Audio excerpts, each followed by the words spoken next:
Hi, Rachel. Hi, everybody. Welcome to Thursday. I can't believe it's Thursday already. It's kind of Yeah. crazy. Man, these weeks just fly by, and it's June 20th. Is today the first day of summer? Officially, is that tomorrow? I always get it Oh, mixed up. I actually don't know. I I always, don't know. it's all I know is my husband's birthday today. So, Oh, so, happy and birthday, my Kenny. granddaughter's birthday. Shout out to Oh. Marin. Happy birthday. She's 4. Mm-hmm. Yeah. Hmm. So cute. So, how are you doing, Rachel? How's your week going? It's going really well.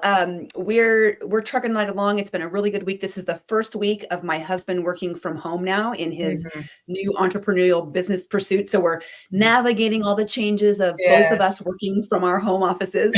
And not to make anything more complicated, we have roofers today. Yay for spending a lot of money on a brand new roof. Anyone? Am I right? Am I right?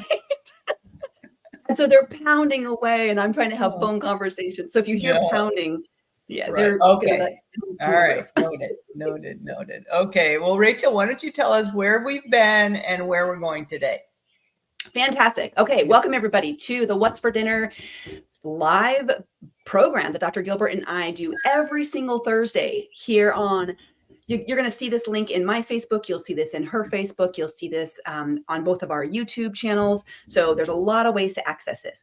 And right now we're going through a series called Diet Mentality versus Lifestyle Mentality. Oh, And we're really trying to compare and contrast and work through and kind of sort of set aside the diet mentality and really embrace what is a lifestyle of health mentality. And so in this series, we started talking about the pillars of the American College of Lifestyle Medicine and their 6 pillars of health. And so far, we have talked about all 6, but there is a 7th that they're potentially adding to the list and going to adopt. And that's what we're going to talk about today, and that is nature. So to recap what we've already talked about, we've talked about connection, human and self-connection and love, nutrition, exercise, stress, sleep, avoidance of risky behaviors and addictive behavior, substances. And then this 7th one is all about nature. So today we're talking mm, about our connection with nature mm. and why is it Yeah. important? So good. Yeah, it's Mhm. good. It's good. I've been thinking a lot about this last week. Every Mhm. morning when I'm outside on my 20, 30-minute walk, whatever it is I'm doing, yeah, or my grounding, whatever it is. Mhm. So in the morning, my routine has been by, somewhere between 6:15 and 6:30, I'm out the door with in my shorts and t-shirt, trying to, yeah, it's easier now since it's a little bit warmer, but it was pretty brisk, you know. Yeah, it was cool this morning. A little cool this morning. Mhm. So, Mhm. sorry about that. But anyway, so I've been thinking about nature and what just being outside, not necessarily even exercising, but I was does Mhm. for me, and how yeah, how grateful I am, how invigorating it is to notice the trees, the flowers, the birds Mhm. singing. Yeah. So, and what that does for my mental health and Yeah. my physical health. Mhm. Yeah. Right, and I love that you pointed out it's not just exercising in nature. I think people think of the outside and they immediately think that they have to be doing something. They have to be exercising. They have Mhm. to be um, it has to be an active thing. And that's not necessarily true. We're talking about the health benefits of nature, of Mm. seeing nature, hearing nature, Mhm. being in nature, touching nature. All of Mhm. those are beneficial. Mhm. So Right. um, at the bottom of my YouTube channel here, you'll see in the show notes, I've linked this article that I read about the benefits of nature. And they even talk about hearing. So nature sounds. Mhm. If you were to be listening to just some nature sounds on Spotify, or, in your office, if you just played kind of some of those soothing, a babbling brook or rain or birds chirping, all of those have a psychological impact as well, a Mhm. health benefit, even though you're not even out hearing it in real life. Mhm.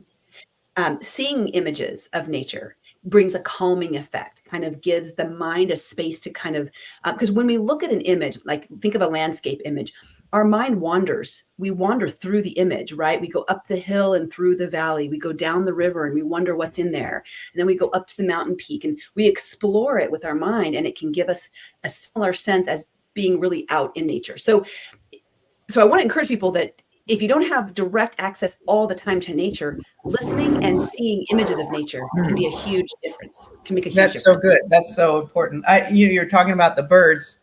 It was, I think, one of our patients who introduced me to this app called Marin. No, yeah, is it? No, Marlin. Marlin, sorry. Marlin, Marlin. Okay. Yeah, it's through Cornell University. And this app helps you. It will, you can press record and it will listen to the birds in your area, and it will identify the birds in your area. And it is so cool just to sit there outside, because you're right, you don't have to be exercising, but just being outside. There's so many things for you. You're breathing the fresh air. You're getting exposed to some good aspects of UV light. It's not all bad. Not all bad. We don't have to slather ourselves with chemicals all the time, but and just kind of tuning in and paying attention to the sounds. I'm not going to say noise, but the sounds around us. Yeah, I had 6 different birds in my little area. Yeah. Oh, wow. How great. And then you're learning something, and and I want to identify something. You connected with nature in a new way. And when people report a feeling or a sense of connectedness with nature, whatever that means to them, but when people report feeling a sense of connectedness with nature, they actually have higher levels of self-concept, self-worth, and improved mood, less depression, less anxiety. It's really quite compelling, the research and the evidence. And this makes sense why they're thinking about adding nature to a pillar of health, that it would be on equal footing with nutrition, on equal footing with exercise and stress and sleep. That's pretty powerful if they're considering that equal. Yeah. I've heard the term, and probably you have too, Rachel, nature bathing. You heard the term nature bathing. Yeah. Yes. Yeah. Or forest bathing. Forest bathing. There you go. Forest Another bathing. way you say it. Yeah. So, and I think in different countries, as part of their school day, they have the kids go outside and get some exposure to the forest trees in their area. Yeah. Yes. Yes. In fact, I read an article about Norway and how it is ingrained. They put their young newborn babies in big puffy parkas outside in the snow, their kids are ice skating at 1 year old and 2 years old, and they're just bundled, but they spend a great deal of time outside. It is part of a national, this is our culture. This is what we do. We are outside, and it doesn't matter if it's cold. So it's really impressive. Yeah. Right. And because in the same way that our food culture has changed, in the same way that our movement has changed over the last 150 years, we've gone from active to sedentary. We've gone from whole to ultra processed, highly palatable foods. We've gone from being outside as a people to being inside. And that has taken a toll on our health for the not very good. Yeah. Yes. What a great comparison there. That and as you were describing, I'm thinking diet mentality, lifestyle mentality, right? I heard it described that we start off in 4 walls in a box in the morning, right? And we get ready in those 4 walls, and then we get into a little box that's a 4 walls basically, and we drive somewhere, and then we get out and we go into another box with 4 walls, and we spend 8 hours there. Then we get back into our little box on wheels, we drive back home, and we walk. We're outside for very small portions of the day, and anytime that we are outside, it's usually rushing into the grocery store, rushing into the office, rushing back into our car. and the amount of time Mm. spent outside has just diminished. We used to spend so much more time as a people group, so much more time Mhm. outside. Yes. Yeah. Yeah. And so we're trying to make the old ways new, Mhm. out. Yeah. Back in with the Mhm. old. In with the old. Back There you go. in with the old. Back. Oh, I like that. No longer out with the old and with the new. It's back in with the old. Yeah. Yeah. Very Our good. Ooh. ancestors knew some stuff. Yeah. Hmm. And there's some ancient Just think wisdom about there. that for a minute. Yes, yes, they knew some things. The progress isn't always what's best for us, right? This Mm. progressive Yeah. way, um, we got to look back and go, hold on, what is the ancient wisdom? Mhm. What are the old ways, and what have we missed along our Mhm. technological boom and all of this progress? We're moving faster, we're sleeping less, we're Mhm. eating poorer, we're moving less, we're never outside, and we wonder, why is everybody so stressed out? Mm. Why does Yeah. everybody have anxiety? Where'd that Right. come from? When I was a kid, there was no such thing as anxiety disorder. Or, what's happened with the mental health crisis? I mean, these are really important questions, Right. and we got to look at what's going on now and what Yeah. what has changed. Right. Hmm, yeah. Good. That's so good. Yeah. So, yeah, I was uh, just so grateful that I live in kind of outside of town space. Not to say you Mhm, can't get. I mean, I think our areas in Oregon have done such a great job of planting trees and things like that in mhm. cities, and we respect parks and we protect parks and Yeah. that green in that green space. And I Yes. think as Oregonians, we love to be outside camping, especially during the summer months. And I'm impressed with people that camp in, March, you know. Yeah, yeah. Yeah, what if we were a little bit more robust, and thought about being outside year round, not just in the Mhm. good seasons? Um, That's no we're problem. Yeah, to be a little bit more weather tolerant. Mhm. We're designed for it. Our bodies are Mhm. adaptable. We don't Mhm. we don't melt in the sun, and, I mean, we gotta take precautions, but we're not so fragile. We're not so delicate. And in Right. fact, this hormesis we talked about last week, right? Yeah. The Mhm. good stressors, right? When Mhm. we push our bodies, in a way that maybe we're a little cold in the morning. Yeah, some of Mhm. my morning runs are frigid. Uh, but I survive. I bundle up, I make it through, and I'm invigorated. And there's that, Yeah. I've challenged myself.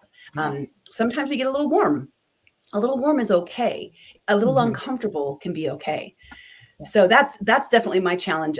This past year has been to be less of a baby about it. Mhm. Less, Yeah. less fragile. I'm not a Mhm. snowflake. I can be Mhm. outside when it's 40 Yeah. degrees. I can be Right. outside when it's 35 degrees. Mhm. And I can be Yeah. outside when it's, 80 or 90. We take Mhm. precautions considering your health, risks and things, but um, it's a challenge. And I Yeah. hope people will hear that and say, oh, what if I were to, you know, go outside Mhm. a little bit more when the weather isn't Right. perfect? Yes. Yeah, Mm, and we build patios and we have covered areas and mhm. could you go outside in the morning if it happens to be pouring down rain? Yeah. Yeah. Mhm. Right. Right, right. So let's talk about that. Let's talk about how to do this. Obviously Mhm. there's going for the hike, going for the walk in the park, going to Mhm. a park and just sitting and being around the sounds of Mhm. nature and just Mhm. listening. Um, there's um, there's camping, there's fishing, there's hiking, there's all the outdoor activities. But I love that that it's also just I can open my back door and I can Mhm. just sit outside. Mhm. I can sit in the grass, I can sit in a chair. It can be in a covered patio or exposed. Mhm. I know one of your patients, he talks about going into his garage. He doesn't have a covered patio, but when it's pouring down rain, he'll go into his garage, open the No. door, and sit in a Yeah. chair. So There he's you go. protected, but he's fresh air. He's outside at least mostly. Yeah. Yeah. Yeah, that's great. Yeah, so what maybe it could be part of a morning routine, a morning rhythm. Mm. Mhm. Yeah, maybe you take your coffee out on the porch or Yes. patio or balcony or whatever it is, your front stoop, you know, Mhm. whatever it Take that is. extra moment. to just Mhm. bring, you're going to do that anyway. How could you make it happen most Mhm. times of the year outside? Mhm. What Mhm. little extra effort it might take, but could you Yeah. bring it outside? I love Yeah. that idea. It's Mhm. already filing into your normal routine, right? Like tiny Mhm. habits, kind of Right. habit stacking what you're already doing. Yeah. Yeah, that's great. Hmm. And then if you're already outside, how could you take it to the next what would take it to the next level? Mm. If Mm. you're already outside, meaning if you're already outside, like in your yard Yeah, or yeah. If you're already outside 10 minutes in your day, could it be more time? Could it be a different space? Could it be with mm, people? Could you connect it to one of the other pillars? right, right. Eating Mhm, meals outside. mhm, I follow a woman on social media and she tries to work outside as much as mm, possible. And I've set a little seating area outside when the sun's not too mhm. bright and I can still see my computer screen. Yeah, I'm in a patio chair working uh-huh. outside. Yeah, Getting your yeah. hands dirty. When you're gardening, can you take your gloves off depending on what you're Mhm. working with? Ooh, there you are. Because you want to Mhm, ground, we want to touch the mhm, soil, we want to smell the flowers. Can you sit in your grass? Literally mm. with at least your hands and your bare feet touching grass if Yeah, you're not too allergic. yeah. I Um, wonder yeah, this is interesting. I wonder if we were outside more over time, would our epigenetics have less allergy? Hmm, mhm. I'm just Oh, curious. yeah, that sounds like it makes sense to me. That sounds Mhm, really logical. Yeah, because mhm, um, we we keep isolating ourselves from the very things we want to build immune systems to, that we want to mhm, expose our bodies to. mhm, Um, and I mean, I can think of my grandmother. You got to open up the window, let the fresh air in. Why was she saying that? Right? We want to mhm, exchange the air in the house that's maybe toxic or some chemical smells, or that is just stale. We want to refresh, right? We want to mhm, exchange and constantly be bringing in a fresh amount of air. mhm.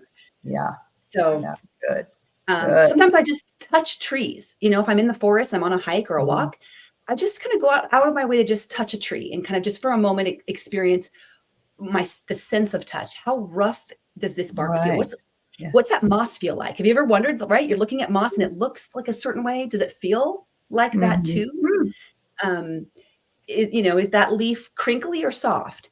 Is the grass, wet or dry? I mean, that's a way to just kind of in the moment feel that connectedness with nature mm, and learn something new. The last time I was in the forest last weekend, all the bushes along the trail I don't know if you've seen this, I don't know if it's a bug juice, but there's like bubbles, like there looks like spit bubbles, where a plant like, bifurcates, like it's growing right in this yeah, corner here would be this big bubble of basically looks like spit.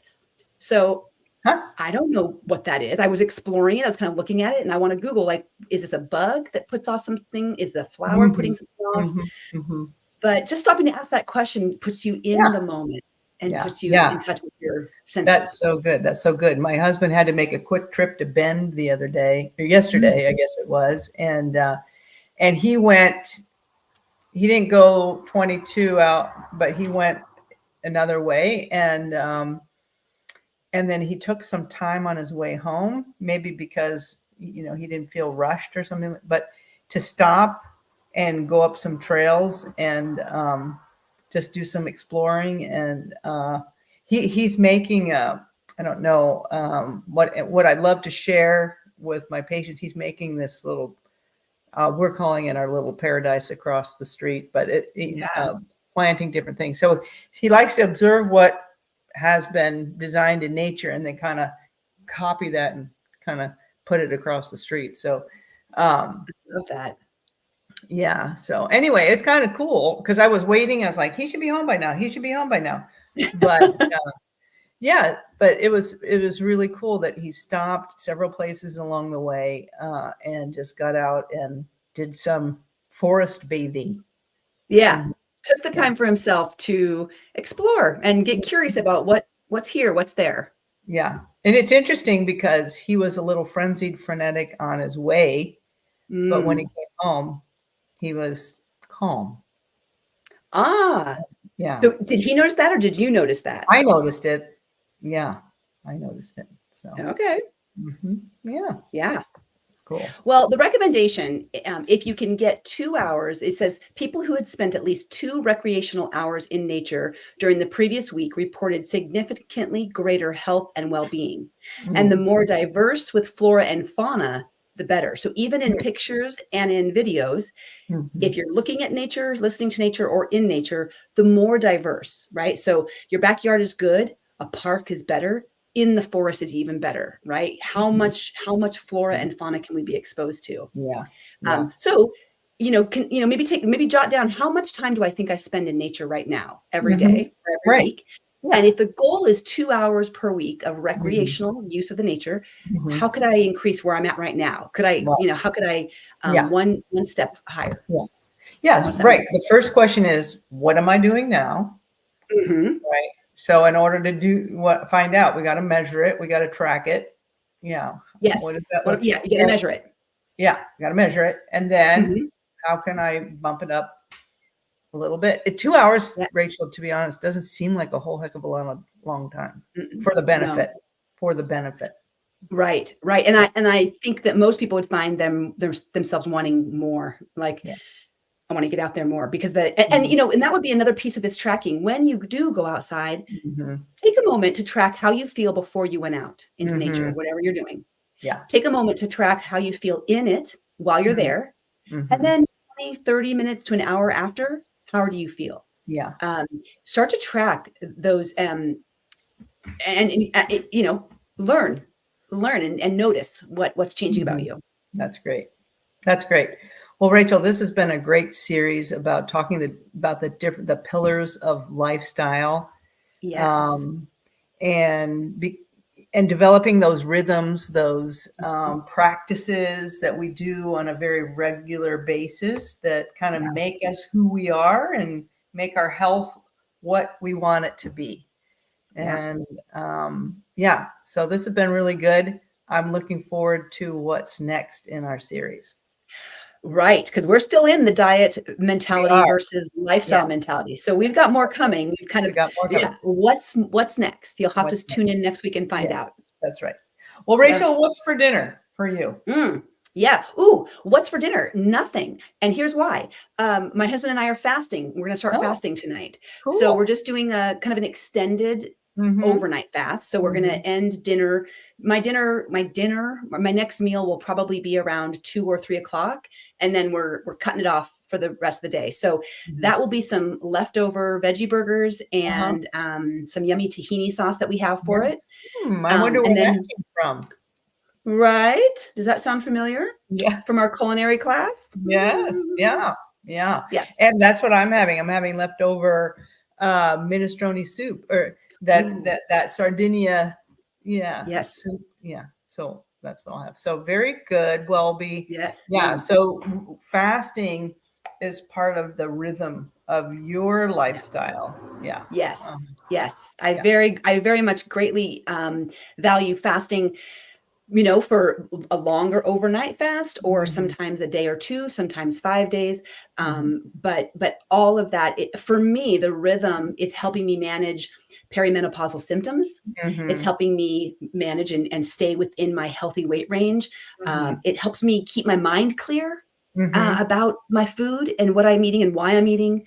It diminishes the food chatter and kind of Mhm. clears up, Mhm. and it also feels like a good reset. Yeah. I notice belly bloat go down. It just kind of feels like, okay, here we go Yeah. again. That's So right. Cool. yeah. That's awesome. All right. All right. Well, enjoy. Thanks. Thanks for joining us, Thank you. everyone. We'll see you next time. Get Sounds out good. there Thanks, in everybody. nature. Get outside, friends. Yeah.